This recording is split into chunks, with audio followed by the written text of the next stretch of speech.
马林·勒布尔乔亚生于法国诺曼底的一个工匠家庭，是著名的艺术家、枪匠、发明家和制琴师。在1610年至1615年间，为法国国王路易13制造了一种装有燧发机构的火枪。其实，欧洲的燧发点火机在1517年之前就被发明了出来，最早于1505年出现在达芬奇的手稿中。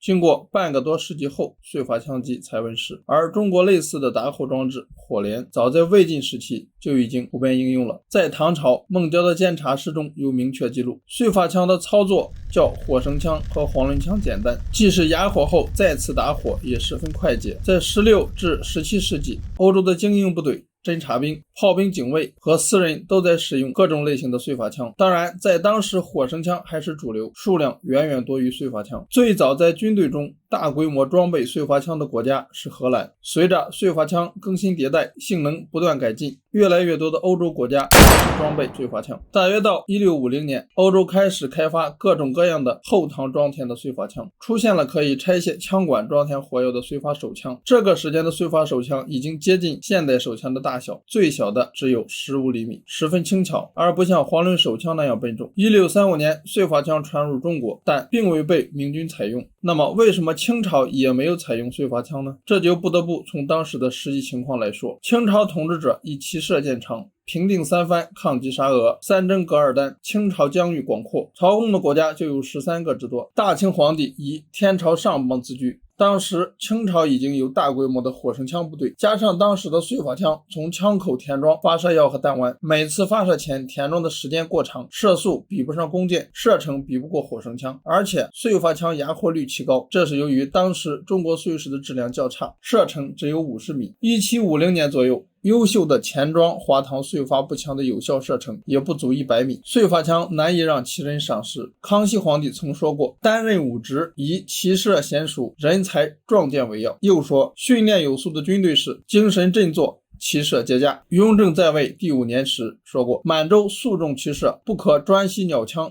而废弓师。乾隆皇帝同样秉承这一思想，甚至到了第2次鸦片战争，清军还是火绳枪和弓箭为主。中国距离先进的火器和先进的战术理念越来越远。1702年，罗马帝国制定了一项新规定，所有火绳枪都必须改装或者报废。燧发枪渐渐成为主流的军队装备。从17世纪到19世纪，燧发枪流行了2个世纪，直到1820年左右才被火帽击发枪取代。2. 燧发枪的构造和击发原理。燧发枪的击发动力核心构建比黄纶枪简单很多，跟火绳枪以及之前的弓弩的扳机动力结构基本是一样的，改进的地方只是打火方式的不同而已。1. 打火。类似火绳枪和黄纶枪的狗头，燧发枪也有类似的构造，这就是击锤。击锤的作用是固定碎石，最上面有可以旋进旋出的螺丝，可以固定碎石在钳口的适当位置。有时候为了防止碎石滑落，还要用一小块牛皮或者类似的东西包裹住碎石，增大碎石和钢制钳口之间的摩擦。碎石在钢片上快速摩擦就会产生火星，从而引燃引药，再把枪管里的火药引燃爆炸，射出弹丸。燧发枪的碎石不同于黄纶枪的火石，碎石的主要成分是二氧化硅，理论上硬度超过钢，但是火石的主要成分是硫化铁，质地较软。